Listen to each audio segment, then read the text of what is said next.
So ayan, welcome back ulit mga ka-EB, mga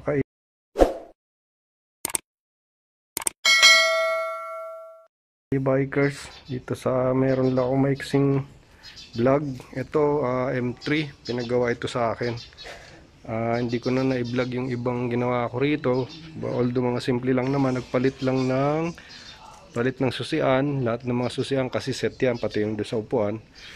Then inaayos ko lang yung wiring nito sa battery kasi naka dual lithium ito dalawang lithium. So ginawan ng dalawang breaker. Pag on mo nitong isa, naka off yung isa, itong isang lithium ang gagamitin. Pag nalobat siya, gusto mo na gamitin isa, i-off mo lang ito, i-on mo naman to, yun naman ang gagamitin mo.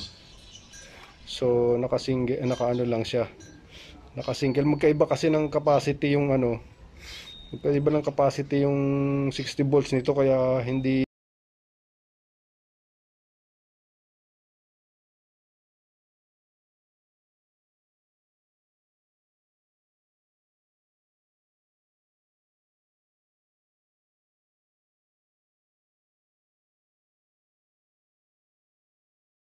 manual na lang, okay lang naman doon sa may-ari.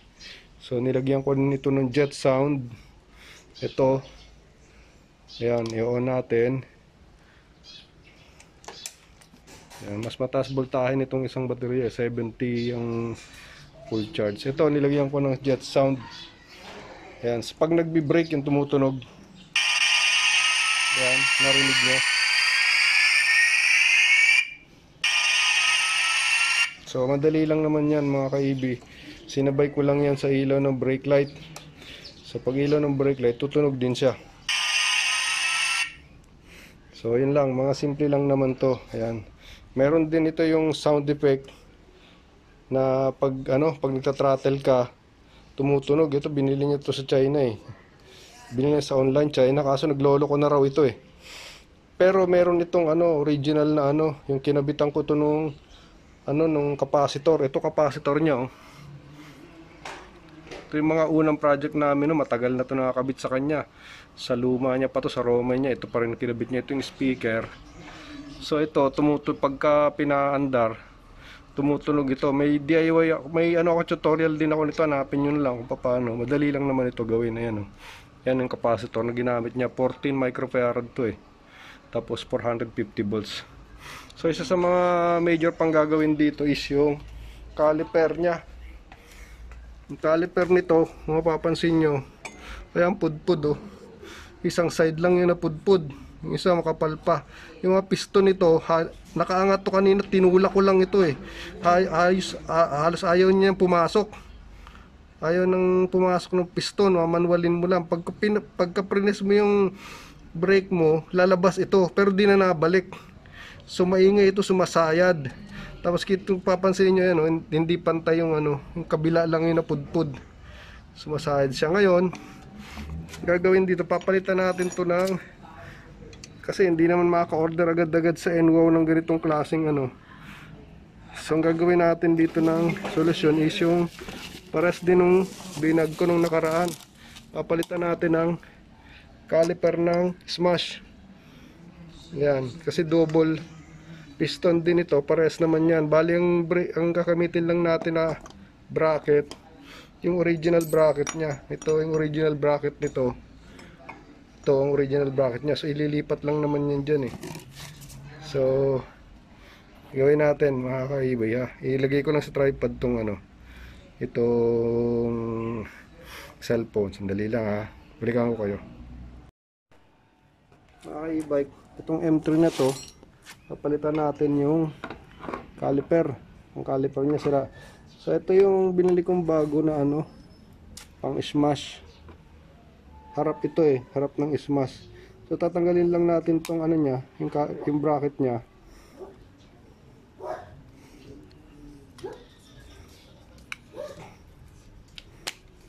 So ito yung pinaka bracket niya.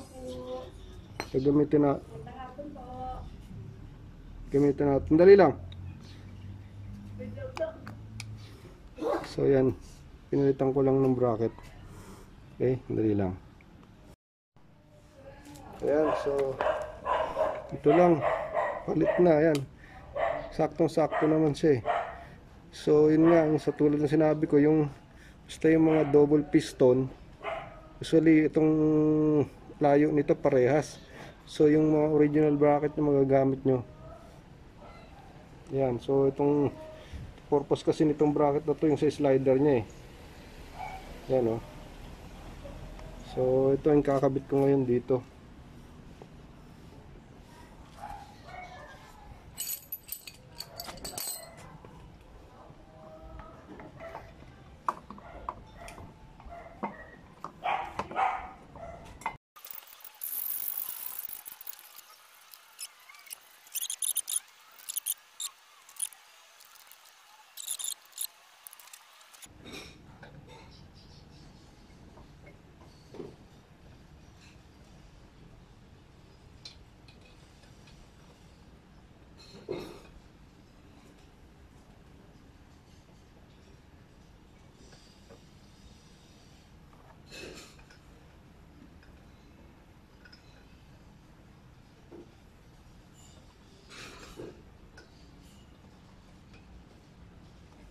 Problema.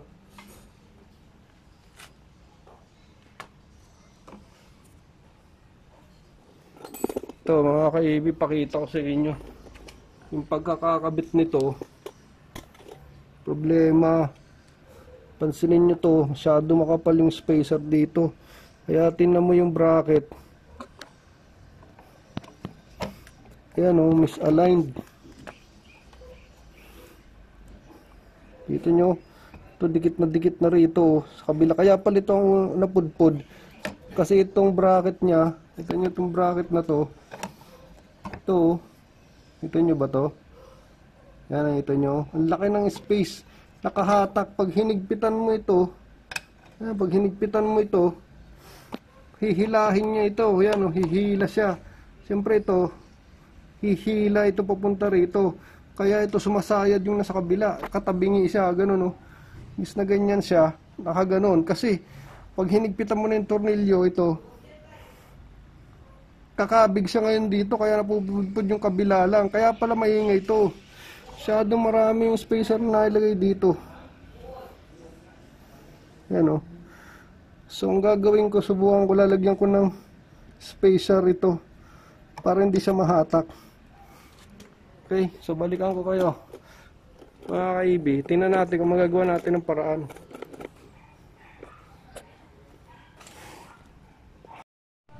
So, yan mga e-bike. Ito ang ginawa kong paraan. Mili ako ng number 2 na tornilyo mas mahaba, tapos number 14 na nut. Yun ang ginawa kong spacer. So far tinan nyo, yan o. Actually kapos kulang pa nga yan eh. Saan may usog pa ng konti eh, para yung gap nila, yan o. Pero at least yan medyo ano na, halos gitna na yung gap nila sa, ang gap ng ano, yung gap ng pad sa rotor, disk. So yan. Ngayon yung harap nito, yung caliper sa harap ganun din. So gagawin ko to, ito try ko muna itong caliper na tulo sa harap kung uubra doon sa bracket, para tingnan natin ba palitan na rin ng may-ari. Okay, so balikan ko, kaya baklasin ko muna ito. So ayan mga ka-e-bike, ito yung sa harap. So pansin nyo yung ano niya, hindi na rin masyadong papasok. Pero ito, pantay yung ano, kain ng pad niya. Mapansin nyo, naglalangis yung ano, may tama yung oil seal ng ano nito, shock. May tama na. Ayan o, basang-basa ng langis. Tagas na. Ito sa kabila ata, ganun din. Ewan ko lang kung susunod na ipapagawa ito ng may-ari. So check ko muna to. Check ko muna yung bracket nito. Tatanggalin ko, ilalagay ko yung bracket ng ano. Ilalagay ko dun sa caliper kung papauubra. Check ko muna. Teka, lagay ko lang sa stand tong ano.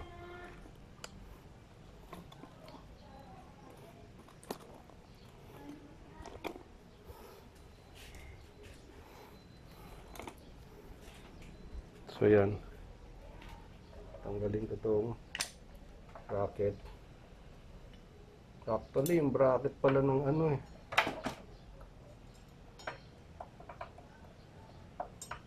Hindi.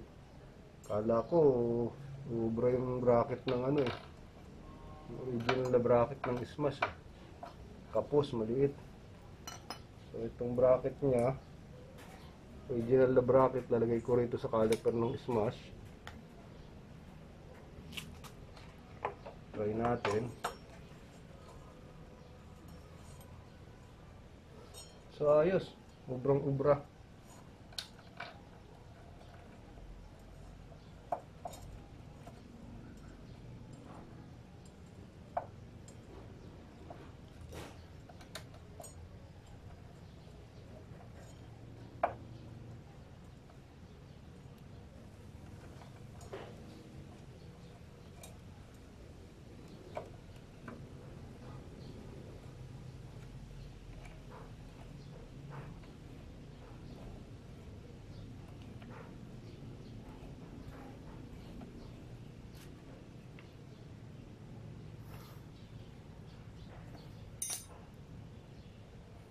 So ayan, pasok na pasok naman.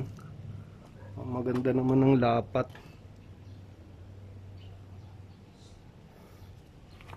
Masyadong picturean eh. Pero kung okay naman ang lapat.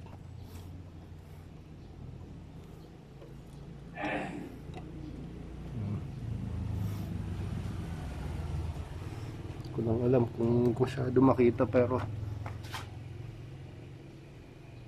kung kakailanganin ng ano, kakailanganin ng hindi masyado makita mga kaibi, pero posible kung kakailanganin man siguro ng spacer nito, manipis na manipis lang, washer lang siguro, brand na dito, lagyan mo lang dito sa pagitan ng washer sa loob, pagitan ng kinakapitan.